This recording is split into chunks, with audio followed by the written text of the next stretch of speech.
नमस्कार दोस्तों, मैं हूं दीपक देव सागर और आप सुन रहे हैं 90.8 एफएम रेडियो कटवाणी।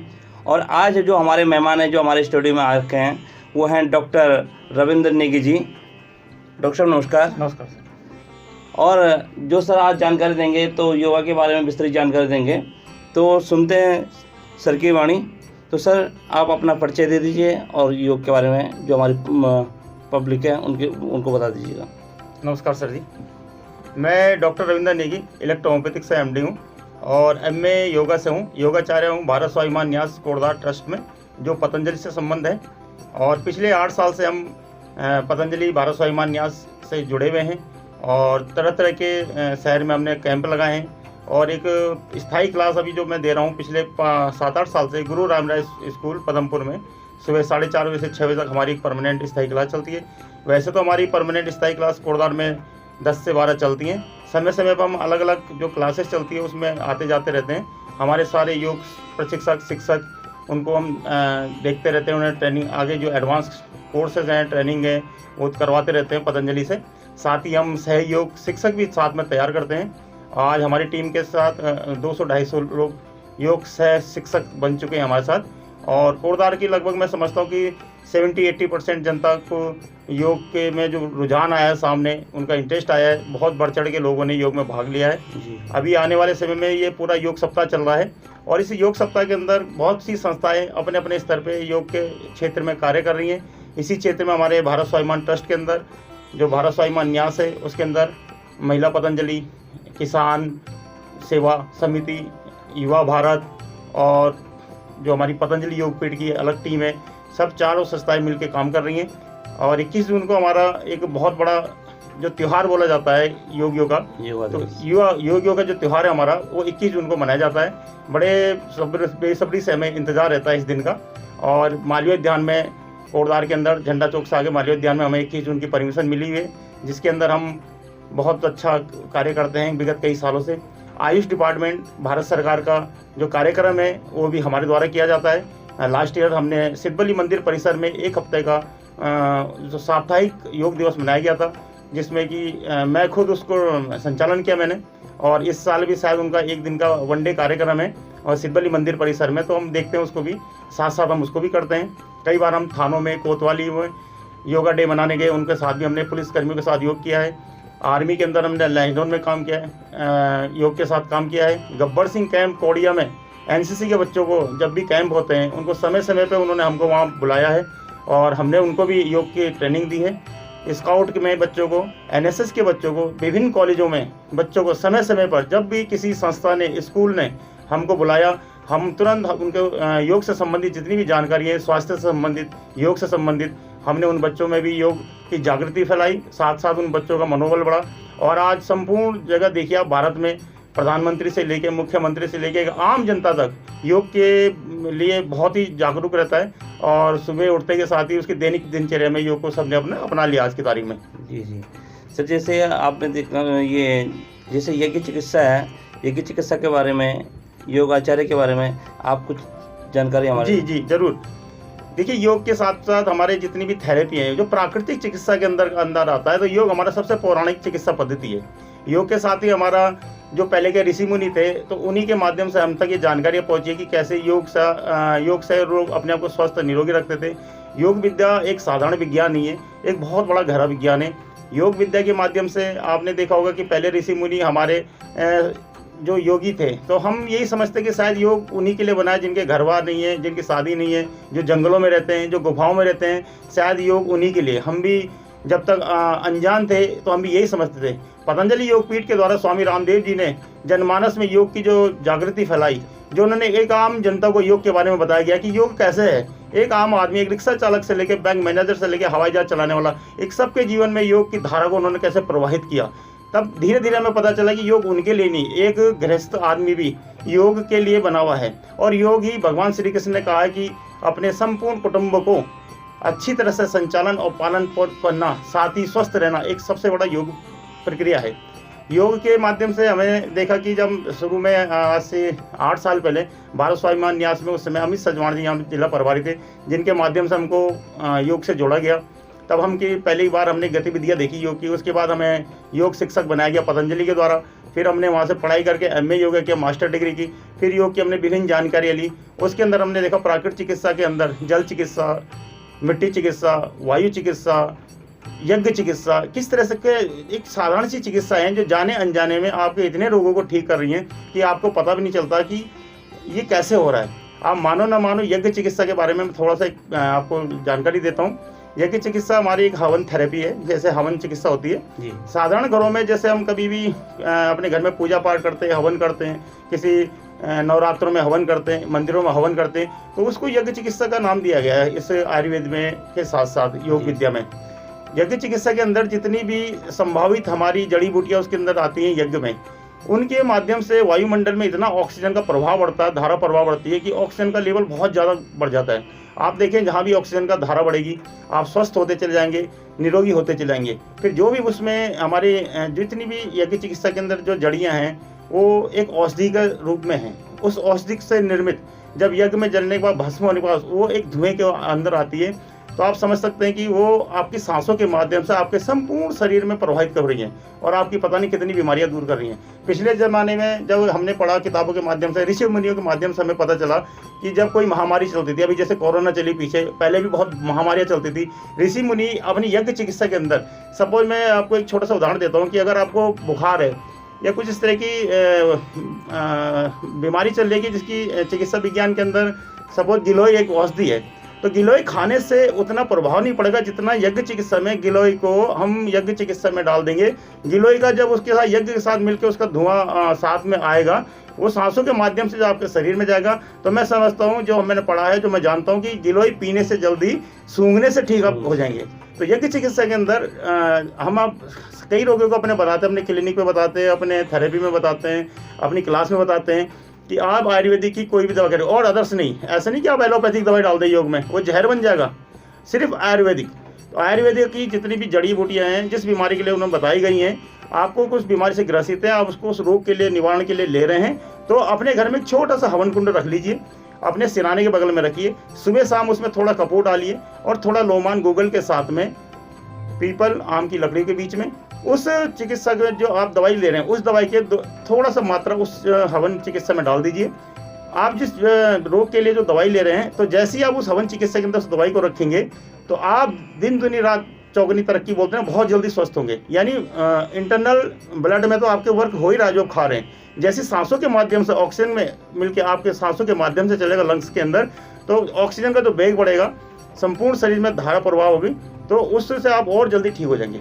जैसे सर अभी कोरोना काल में भी ये यज्ञ चिकित्सा का बताया था। जी जी जी जी। तो उसके बारे में कुछ बता दीजिए आप। अभी हमने कोरोना काल में भी हमने बहुत सारी क्लासेस दी थी। अभी आपके स्टूडियो से पहले हम 1-2 स्टूडियो में और गए थे, तो कोरोना काल में उन लोगों ने बोला था कि किस तरह से हम कोरोना से बचाव रखें। कोरोना की कोई दवाई थी नहीं, आप भी जानते हैं, हम भी जानते हैं, एक एक्सपेरिमेंट चल रहा था। तो हमने उस समय बोला कि कोरोना से सिर्फ अगर बचा सकता है आपको, तो 2-3 चीज़ें बचा सकती है, जो लोगों ने की। और मैं समझता हूँ कि उस घर में शायद किसी को कोई प्रॉब्लम भी नहीं हुई। जिन्होंने योग प्राणायाम परमानेंट किया है, जिन्होंने आयुर्वेदिक की दवाइयाँ ली हैं, यज्ञ चिकित्सा जिन्होंने की है, इलेक्ट्रो होम्योपैथिक रेमेडी जिससे मैं साइंस से मैंने पढ़ाई की है, जो मेरा सब्जेक्ट है, जिसमें मैं प्रैक्टिस करता हूँ कोटद्वार के अंदर। इलेक्ट्रो होम्योपैथिक एक इटालियन साइंस है, जिसके अंदर हम डिफरेंट प्लांट की प्रॉपर्टी लेके एक कोहैबिटेशन करने के बाद रेमेडी बनाते हैं, जिससे कि समस्त रोगों के दूर होने की उसके अंदर क्षमता है। जिस प्रकार से प्राणायाम करने से शरीर के समस्त रोगों पर प्रभाव पड़ता है, उसी तरह से इलेक्ट्रो होम्योपैथिक रेमेडी लेने से शरीर के समस्त रोगों पर प्रभाव पड़ता है। क्योंकि अगर आप एक बीमारी की दवाई खाते हैं, तो आपकी 4-5 बीमारी कब ठीक हो जाती है आपको पता नहीं चलता। जिस प्रकार योग में कोई व्यक्ति आता है, 1 बीमारी है, 2 बीमारी है, लेकिन योग करने से तो संपूर्ण शरीर पर प्रभाव पड़ रहा है। इसी प्रकार से यज्ञ चिकित्सा के अंदर, इलेक्ट्रो होम्योपैथी चिकित्सा के अंदर प्लांट की प्रॉपर्टी जितनी भी उसके अंदर मिनरल्स हैं, वो आपकी बॉडी के अंदर जा रहे हैं, तो आपके एक नहीं कई रोग दूर हो रहे हैं। और आने जाने अनजाने में जो रोग छुपे हुए हैं या आने वाले हैं, उनका भी प्रभाव कम हो जाता है और पता चल जाता है कि इस रोग से आप ग्रसित हो, वो भी ठीक हो जाते हैं। सर आप हमारे श्रोताओं को अपनी जननी के बारे में बता दीजिएगा, क्योंकि आपने जब योग शुरू किया है तो किस तरीके से आप ये योग वाली लाइन में गए? क्योंकि आजकल देखा जा रहा है कि नई पीढ़ी में योग का तो बिल्कुल ही जीरो लगा हुआ, पर अब जब से ये योग शुरू किया है तो काफ़ी लोग जागरूक हुए हैं। हाँ जी, बिल्कुल। हमने क्या हुआ कि जब हम भी पहले योग से दूरी बना के रखते थे, जी, क्योंकि योग से दूरी बनाना इसलिए ज़रूरी रहता था, हमारे लिए ज़रूरी हो रखा था कि हम देर रात सोते थे। कई बार हमें रात को पेशेंट देखने होते थे, कई बार दूर दराज जाना पड़ता था, तो योग करने के लिए हमें एक मॉर्निंग में बहुत जल्दी उठना पड़ता है, तो उससे हम थोड़ा बचते थे। तो जब धीरे धीरे हम योग की महिमा हमारे दिमाग मैंने जानी पहचानी, योग से हम जुड़े, तो हमें लगा कि हम मूर्ख थे जो इससे दूरी बना रहे थे।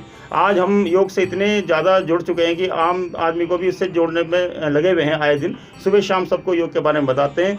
योग से जुड़ने से योग क्या है, एक्चुअल में योग कुछ नहीं, योग जीवन को जीने की एक बहुत अच्छी सरल स्वस्थ पद्धति है। योग को जीवन में अपनाने से आपका ही भला होना है, किसी आपके पड़ोसी का नहीं होना है, आपके किसी रिश्तेदार का नहीं होना है। आप जीवन में 24 घंटे में से 1 घंटा मैं कहता हूं कि अपने लिए निकालें। वो 1 घंटा आप सुबह, वातावरण योग के लिए बहुत अच्छा रहता है, करने के लिए लोग शाम को भी कर रहे हैं, दिन में भी कर रहे हैं, लेकिन जो वातावरण योग का मॉर्निंग में है 4:30-5 बजे से 5:30 बजे तक, 6 बजे तक, उसमें ऑक्सीजन का वेग भी बहुत अच्छा रहता है। धीरे धीरे सूर्य की पहली किरण आती है तो धीरे धीरे फिर सभी लोग उठ जाते हैं, पक्षी से पशु से सभी लोग, तो उसमें फिर जो आपकी एकाग्रता है वो भी भंग हो जाती है और ऑक्सीजन का लेवल भी आपको उतना नहीं मिल पाता जितना आप पहले महसूस करते हैं। योग करने से सुबह अगर आप व्यवस्थित जीवन जीते हैं तो आप रात्रि भी, नेचुरल सी बात है, सुबह जब जल्दी उठना होगा तो रात्रि भी जल्दी सोएंगे। खान पान में भी आपका ऑटोमेटिक कंट्रोल हो जाता है। योग करने के बाद आप विभिन्न प्रकार के खान पानों से स्वयं बच जाते हैं, क्योंकि आपको लगता है कि मेरे को नहीं खाना चाहिए, क्योंकि ऐसा नहीं है कि आपको कोई बोल रहा है, आप स्वतः ही उस धारा से थोड़ा दूरी अपने आप बन जाती है। जिस लाइन में कोई चलता है, जिस प्रकार से एक फूल के पास जाने से खुशबू अपने आप ही आपको मिलने लग जाती है, इसी प्रकार से योग में क्लास में आने के बाद आपको बिन मांगे इतनी चीज़ें मिल जाती है कि आप सिर्फ महसूस कर सकते हैं, उसे दूसरे को बता नहीं सकते शायद। जैसे कि आजकल की नई जनरेशन है तो वो योग की साइड में ना जाते हुए बल्कि अन्य और चीज़ों में जाती है, जैसे व्यायाम हो गया, जिम हो गया, तो इन चीज़ों को छोड़ के, या मतलब बात एक ही पड़ रही है उनकी या अलग अलग है ये? नहीं, ये आजकल की जनरेशन का योग से थोड़ा लगाव हल्का सा कम इसलिए हुआ था कि उनमें थोड़ा हमें यहाँ पे थोड़ा बैठना पड़ता है और बैठ के हमें थोड़ा सा मनन करना पड़ता है। और आप जानते हैं कि आजकल के युवा बैठना शायद पसंद नहीं करते, वो जितना एक्सरसाइज उनको चाहिए, जिम चाहिए, भाग दौड़ चाहिए, उन्हें बहुत सारे गेम चाहिए होते हैं। तो हमने भी योग में जब हमने महसूस किया कि बच्चे हमसे नहीं जुड़ पा रहे हैं, हमारी योग क्लास में सिर्फ वही व्यक्ति आ रहा है जिसको जरूरत है, जो बीमार है, किसी डॉक्टर ने बोला योगा प्राणायाम करो स्वस्थ रहो। अभी मैंने पिछले 5-7 साल से कोटद्वार में कई घरों में मैंने प्राइवेट क्लास दी, मैंने स्वयं, लोगों ने हमको बोला कि हमें प्राइवेट क्लास देता हूँ, क्लास में नहीं आ सकते बीमार लोगों ने। तो ज़्यादातर लोग हमने देखा कि बीमार आदमी हमसे कांटेक्ट कर रहा था कि हमें घर में क्लास दे दो, हमें यहाँ पे दे दो। हम चाहते थे कि एक स्वस्थ आदमी हमसे जुड़े, क्योंकि बीमार आदमी तो जुड़ के स्वस्थता का लाभ ले रहा है, लेकिन अगर स्वस्थ आदमी हमसे जुड़े तो बीमार ना हो। ये बातें जब हमने युवाओं में बताई तो उनको धीरे धीरे समझ में इसलिए आया कि फिर मैं एक योग का हमने थोड़ा सा हर चीज़ में अपडेट करना पड़ता है समय समय आने पे। जैसे पहले नोकिया मोबाइल था, आज दूसरा मोबाइल हो गया, फिर तीसरा हो जाएगा।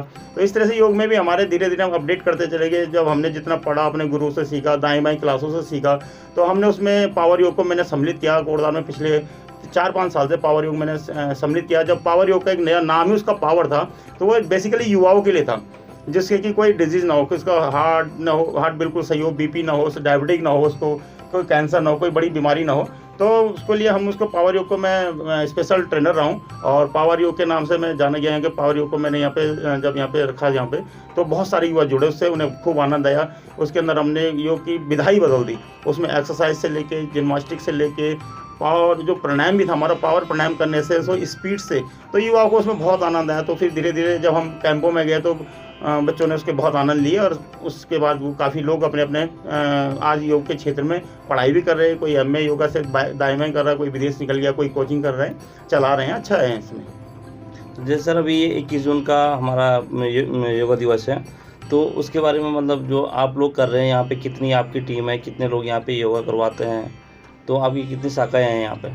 शाखाएं हमारी यहाँ पे कई सारी हैं। महिला पतंजलि है, युवा भारत है, किसान है, भारत स्वाभिमान न्यास है, और पर्सनल अदर्स और भी योग गुरु हैं जो कि अपने अपनी संस्थाएं चलाते हैं। जैसे कर्ण आश्रम में गुरु जी हैं, वो अपना चलाते हैं। तो इस तरह से कई लोग हैं जो योग गुरु हैं, अपने आश्रम में अपने शिष्य हैं, वो सभी अपने अपने स्तर पे चलाते हैं। आयुष डिपार्टमेंट वालों की तरफ से भी चलता है। तो 21 तारीख को जो हमारा भारत स्वाभिमान न्यास की तरफ से हमारा मालवीय उद्यान में चलेगा, उसके अंदर हमारे जितने भी क्लासेस, सबके योग टीचर हैं जो हमारे अपनी क्लासों में आजकल ट्रेनिंग दे रहे हैं, और योग का तो कई तरह से होना है, लेकिन इस बार जो भारत सरकार की गाइडलाइन है, मोदी सरकार की, तो प्रोटोकॉल के अनुसार ही जो उनका हमारा एक सीमित टाइम होता है 45 मिनट 50 मिनट के अंतर्गत, उसी के अंदर हम उस योग को करते हैं। उसमें हम फालतू अपनी तरफ से नहीं करते हैं, क्योंकि प्रोटोकॉल के अनुसार ही हम चलते हैं। तो उन्होंने जो हमें चार्ट दे रखा है, जो भी उन्होंने डायग्राम दे रखे हैं, जिस तरह के आसन हैं, छोटे बड़े हल्के, जिसमें कि एक वृद्ध आदमी, बच्चा, स्त्री, कुछ भी कोई भी कर ले, जो पहली बार जीवन में योग कर रहा है वो भी बैठ जाए, उसको कोई दिक्कत ना हो।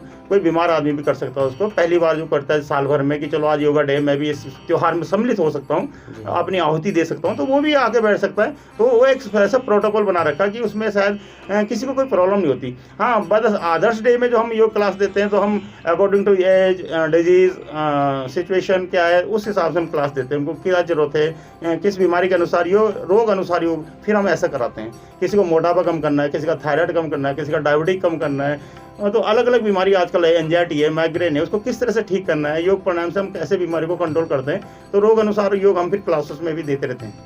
तो बहुत बहुत धन्यवाद डॉक्टर साहब आपका। और दोस्तों, आप सुन रहे थे 90.8 FM रेडियो, और आज हमारे साथ मेहमान थे हमारे डॉक्टर रविंद्र नेगी जी, और जो भी उन्होंने जानकारी दी, लगता है कि आप संतुष्ट होंगे। डॉक्टर साहब नमस्कार। नमस्कार सर, धन्यवाद। बहुत बहुत धन्यवाद।